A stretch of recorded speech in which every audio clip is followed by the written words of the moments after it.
Olá pessoal, tudo bem?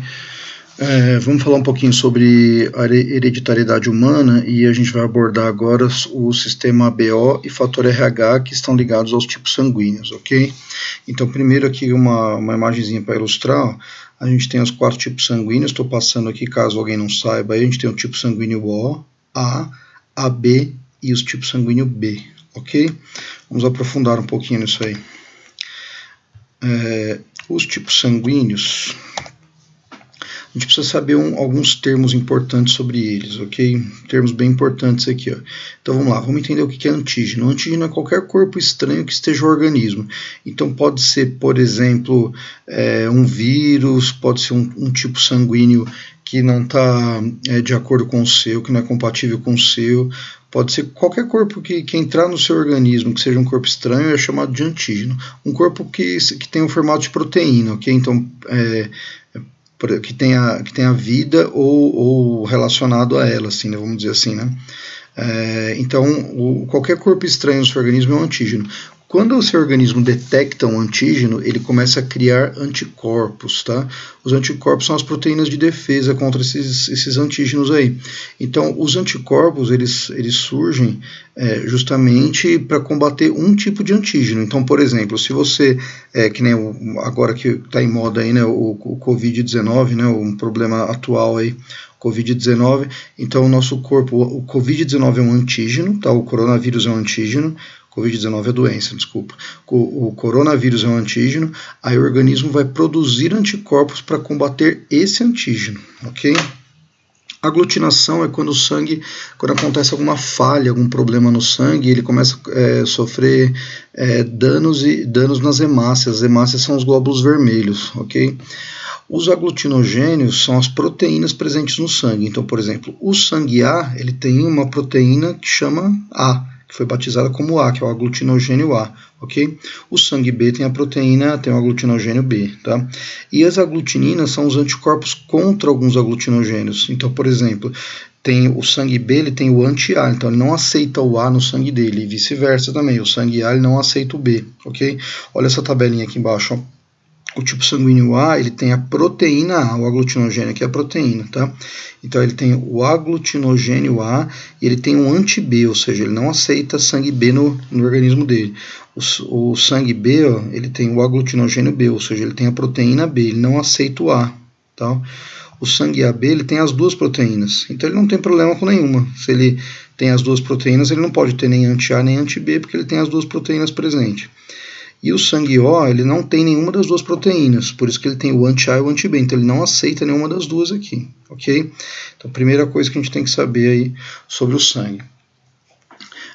Aqui eu coloquei a tabelinha de novo para a gente entender, e aqui tá as questões de doação, tá? Quem pode doar para quem, ó. Então, olha só, o O, vamos relembrar a questão da proteína aqui, ó. Essa tabela aqui vai ser importante agora, ó. O O não tem nenhuma proteína, tudo bem? Não tem nenhuma proteína. O A tem a proteína A, o B tem a proteína B e o AB tem as duas, ok? Se a proteína A, se o sangue A cai no sangue B, não dá certo, porque o sangue B ele vai rejeitar o sangue A porque ele tem a proteína A, ele não vai poder, ele não é compatível, ok? A mesma coisa se o sangue B cai no A, então se o A cai no B ou se o B cai no A, não tem compatibilidade. Por quê? Porque um rejeita o outro. Porque ó, o sangue A ele tem a proteína A e ele tem um anti-B. Quando o B cai no sangue dele, ele expulsa, ele elimina. Então dá o problema da aglutinação no sangue, né, que é justamente aquela destruição das hemácias, né? O sangue AB, por exemplo, ele tem as duas proteínas. Então, se cair o sangue B aqui, ó, ele tem a proteína B, beleza, não tem problema nenhum. Se cair o sangue A, se ele receber um sangue A, beleza, ele tem a proteína A, que não tem problema nenhum, ok? E se ele receber um sangue O, também não tem problema nenhum, porque o sangue O não tem proteína nenhuma, não vai causar problemas. Então, o sangue O, como não tem nenhuma proteína, ele pode doar para qualquer um deles, ó, tudo bem? Então, ele é chamado de doador universal. O AB, ele tem as duas proteínas, tá? Tanto AB quanto A. Então, ele pode receber do B, ele pode receber do A, que tem a proteína A, ele pode receber do O, que não tem nenhuma proteína, mas ele não pode doar para ninguém, ó. Se o AB resolve doar para o A, tá? Ele tem a proteína B que vai dar problema aqui, ó. Se ele resolve doar para o B, ele tem a proteína A, que vai dar problema. E se ele resolve doar para o O, ele tem as duas proteínas e o O não tem essas proteínas. O O tem o anti-A e o anti-B, que é justamente o que combate essas duas proteínas, ok? Vamos analisar aqui, ó. O O pode doar para A, vou colocar as respostas aqui, a gente analisa, tudo bem? Então, ó, o O pode doar para A? Sim. Então, o O pode doar para o A aqui, tá? O O não tem a proteína, o A tem, então pode. O A pode doar para o B? Não. O B pode doar para o O? Também não. O B nunca vai doar para o O, porque ele tem a proteína e o O não, ok? O O pode doar para o AB? Sim. Mas o contrário não. O AB pode doar para o O? Não. Então, esse contrário aqui não é verdadeiro. Vamos falar dos genótipos e dos fenótipos, então. Toda vez que alguém tiver um sangue A, o genótipo dele vai ser AA se ele for homozigoto e AO se ele for heterozigoto. Vou comparar lá com a história dos olhos azuis e olhos castanhos lá.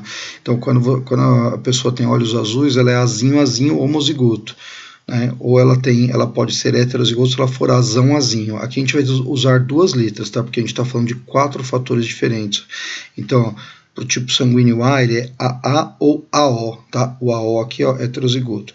Para o tipo sanguíneo B, BB ou BO. Para o tipo sanguíneo O, ele obrigatoriamente é OO. E para o tipo sanguíneo AB, ele é AB mesmo, tá? Tem uma outra tabela que é usada aqui, que é bem usual, ó, que eles usam assim, ó, IA para o tipo sanguíneo A, por exemplo, igual esse que está aqui, ó. E para o tipo sanguíneo heterozigoto aqui, ó, eles usam IA izinho para representar o O aqui, ó, tá? Olha o AB aqui, o AB eles usam IA e B. O O, né, que é o tipo sanguíneo O aqui, ó, izinho, tá? E o B aqui, ó, pode usar IB, né, ou IB, izinho aqui para representar o BO, tá? Eu prefiro trabalhar dessa forma que acho que é mais fácil de entender, ok? Vamos analisar esse outro aqui agora, o fator RH. Tá? O fator RH ele foi descoberto quando eles estudaram um macaco rhesus, que ele tinha um fator no sangue dele, e esse fator está presente no sangue humano também. Esse RH vem do nome do macaco rhesus, tá? Então assim, ó, o que é o fenótipo? Então, só para lembrar, o fenótipo é o tipo do sangue, lembra do ABO? Então, o sangue A é o fenótipo A, e o genótipo pode ser AA ou AO. Pro positivo, aqui ó, pro RH positivo, fator positivo, ele tem o genótipo positivo, sempre o genótipo é aos pares, ok? Sempre são pares de genes, né? Então aqui positivo ou positivo negativo quando ele for heterozigoto, por exemplo, receber um positivo da mãe, um negativo do pai, alguma coisa assim. E o negativo, obrigatoriamente, tem que ser negativo, tá? Pode ser representado assim também, ó, tá? O fator RH, ó, Rzão, para o RH positivo, mais, tá? Rzinho, que seria o mais, menos, e Rzinho aqui para o negativo, tá? Olha na questão da transfusão de sangue, ó. O negativo pode doar para o positivo, ó. O negativo ele não tem a proteína RH, tá? O positivo ele tem a proteína RH aqui, ó, tá? Então, ó, se um que não tem doa para o que tem, não tem problema, porque ele não vai ter nada estranho no corpo desse aqui, ó, ok? Agora, o positivo não pode doar para o negativo, porque ele tem o fator RH, tá? Então, ele vai doar para o negativo que não tem, o sangue do negativo vai estranhar isso aqui, vai receber isso aqui como anticorpo, e vai dar algum problema no sangue também, ok? Essa transfusão de sangue errada, né, de tipo sanguíneo, assim, de fator ABO, do fator RH, ele pode causar até a morte da pessoa, ok? Então é muito perigoso essa transfusão de sangue de maneira errada, tá? E aqui a gente tem uma tabelinha para a gente entender um pouquinho quem pode doar para quem. Então, por exemplo, vamos pegar um caso qualquer aqui, ó, o B positivo, ó, ele pode doar para quem? Ele pode doar para o próprio B positivo, perdão, aqui é o B negativo, né? O B negativo ele pode doar para o B positivo, para o B negativo, para o AB positivo e para o AB negativo. De quem que ele pode receber? Só mesmo do B negativo ou do O negativo, tá? Então é só lembrar do que a gente falou aí nos slides aí para a gente entender isso aqui, ó. Então o O, por exemplo, negativo, ele doa para todos, só que ele só pode receber do O negativo. Tá? Então o O negativo aqui, ó, é o doador universal, tá? O AB positivo aqui, ó, ele recebe de todos, ó. Recebe de todos, só que ele só pode doar para ele mesmo, para o tipo sanguíneo dele mesmo, ok? Então ele é chamado de receptor universal, tá bom? Então ficamos por aqui dessa vez, tem continuação dessa aula, hein?